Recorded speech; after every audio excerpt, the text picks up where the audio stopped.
রাঙামাটিতে বজ্রপাতের আঘাতে ৩ জন নিহত হয়েছে। বৃহস্পতিবার সকালে জেলার পৃথক স্থানে এই নিহতের ঘটনা ঘটে। বজ্রপাতের আঘাতে অন্তত ৭ জন আহত হয়েছে বলে জানা গেছে। বৃহস্পতিবার সকালে 8:30টার সময় রাঙামাটি শহর সংলগ্ন সিলেটিপাড়া এলাকায় কাপ্তাই হ্রদে বড়শি দিয়ে মাছ ধরার সময় বজ্রপাতের আঘাতে গুরুতর আহত হয় নজির আহমেদ নামের এক ব্যক্তি। ঘটনার পরপরই তাকে রাঙামাটি জেনারেল হাসপাতালে নিয়ে গেলে কর্তব্যরত চিকিৎসক তাকে মৃত ঘোষণা করেন। হাসপাতালের আরএমও ডাক্তার শওকত আকবর খান ঘটনার সত্যতা নিশ্চিত করেছেন। জানিয়েছেন, নজির আহমদ নামের এক ব্যক্তিকে হাসপাতালে আনার আগেই তিনি মারা গেছেন, তবে তার শরীরে বজ্রপাতের আঘাতের সদৃশ কোনো চিহ্ন পাওয়া যায়নি।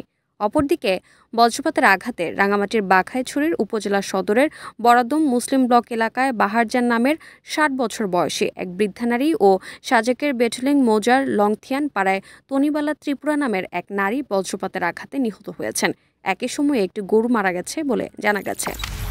আপনারা দেখছেন ওয়েব নিউজ, বিশ্বজুড়ে বাঙালি আমেজি।